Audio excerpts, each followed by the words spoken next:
Apocalipse capítulo 14 fala a respeito de 3 anjos que vêm voando pelo meio do céu. Esse voo dos anjos fala da urgência da mensagem que eles têm para apresentar. Essas 3 mensagens de Apocalipse 14, 6 a 12, nós a chamamos de a verdade para o tempo presente. Qual a importância e relevância dessas mensagens para os cristãos do século 21? O que cada uma transmite para nós hoje? Esse é o tema que hoje vamos discorrer.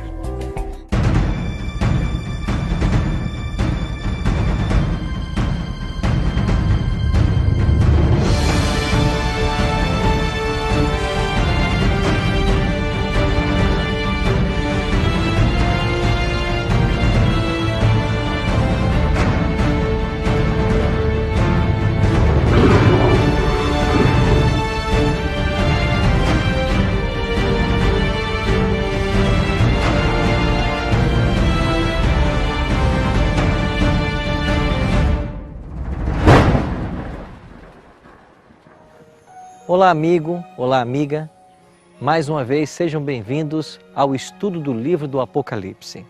Chegamos agora ao capítulo 14 e o tema que vamos estudar agora, 3 anjos e suas mensagens. Queria convidar você a tomar a sua Bíblia e a participar desse estudo.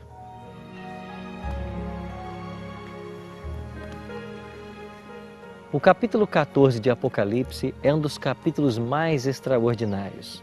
De fato, ele contém uma mensagem que nós chamamos a verdade para o tempo presente.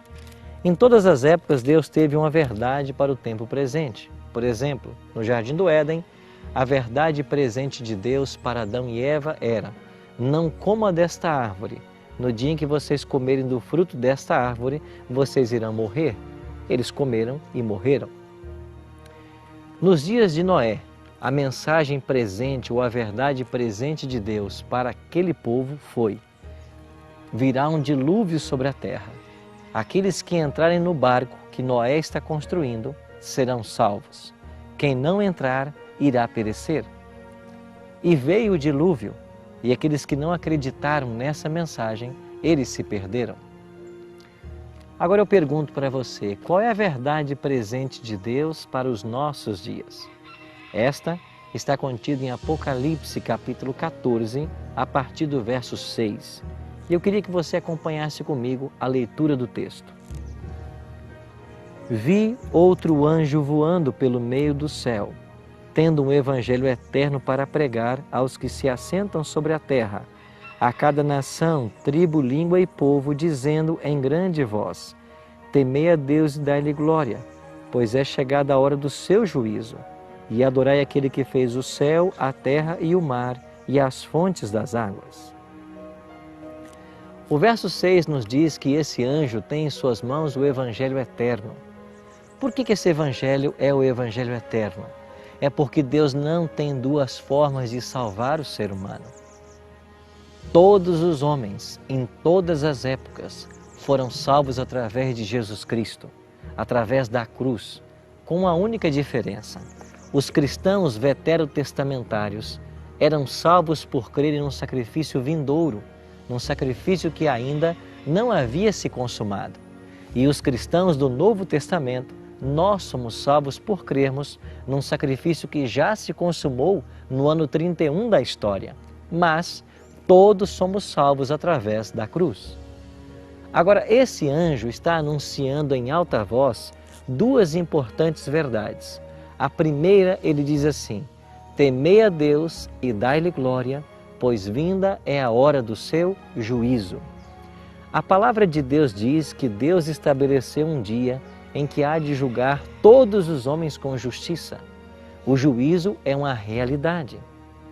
Tiago, no capítulo 2, a partir do versículo 10 e 11, ele diz que um dia todos nós seremos julgados pela lei da liberdade. Esta será a norma do juízo. Agora, o juízo de Deus se divide em 3 fases. A primeira fase nós chamamos de juízo pré-advento ou investigativo. Este está acontecendo nesse momento e ele vai durar até que Jesus saia do santuário. A segunda fase do juízo acontece durante o milênio, de acordo com Apocalipse capítulo 20. E a terceira fase acontece após o milênio. A segunda fase apenas comprova o motivo da perdição dos ímpios. E a terceira fase executa a sentença, ou seja, a destruição dos ímpios.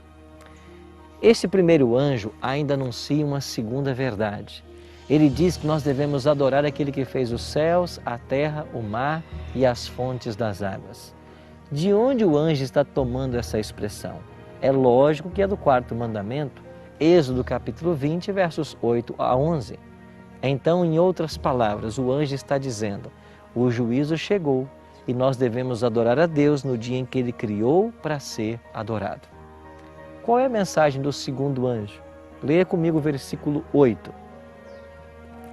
Seguiu-se outro anjo, o segundo, dizendo: Caiu, caiu a grande Babilônia, que tem dado a beber a todas as nações do vinho da fúria da sua prostituição. Esse anjo anuncia a queda de Babilônia. O que isso significa?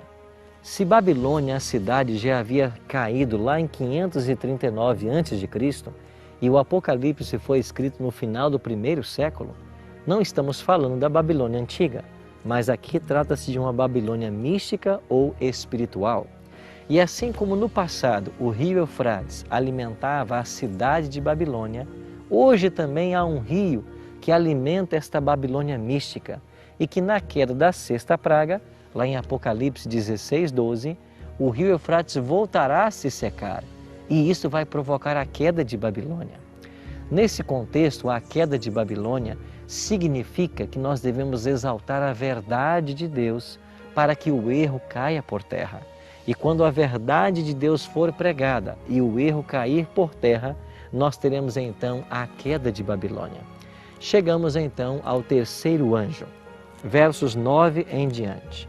Seguiu-se a estes outro anjo, o terceiro, dizendo em grande voz: Se alguém adora a besta e a sua imagem, e recebe a sua marca na fronte ou sobre a mão, também esse beberá do vinho da cólera de Deus, preparado sem mistura do cálice da sua ira, e será atormentado com fogo e enxofre diante dos santos anjos e na presença do Cordeiro. Querido amigo, se a terceira mensagem diz que nós não devemos adorar a besta nem a sua imagem, nós devemos entendê-la à luz da primeira mensagem, que nos convida a adorar a Deus e não adorar a besta. Se o selo de Deus é a obediência à lei de Deus e de uma forma específica ao sábado, o selo da besta será aquilo que a humanidade tem colocado em lugar do sábado. Eu pergunto para você, o que é que os cristãos colocaram hoje em lugar do sábado? Sem dúvida que é a santificação do domingo. Isso nos mostra que o selo da besta será a santificação do primeiro dia da semana. Eu posso mostrar para vocês mais de 100 textos na Bíblia falando a respeito do sábado e da sua santidade. Mas não existe nenhum texto na Bíblia falando do domingo ser um dia santo. Sabe o que isso significa? Que muitos estão equivocados com relação ao dia de observância. E a mensagem presente de Deus para o nosso tempo é esta: se nós não adorarmos a Deus no dia em que Ele criou para ser adorado, mas santificarmos outro dia, que não o sétimo da semana, nós estaremos adorando um outro poder e não o poder de Deus. Eu queria que você pensasse nisso. Eu queria que você pensasse que essa verdade é para mim e para você, que vivemos no tempo do fim. Jesus está voltando e nós precisamos dar atenção à profecia do Apocalipse. Primeiro, sabendo que o juízo já começou e que nós devemos adorar o nosso Criador. Babilônia está caindo, pois suas mentiras estão sendo desmascaradas ao exaltarmos a verdade de Deus. E nós não devemos aceitar o selo de Babilônia, ou seja, ficar do lado da verdade. Se esse é o seu desejo agora, ore comigo. Pai, obrigado pela mensagem desse dia. Que nós possamos estar conscientes dessa verdade e que pela Tua graça, que pelo Teu Espírito, nós possamos viver à altura desta palavra. É a nossa oração Em nome de Cristo. Amém.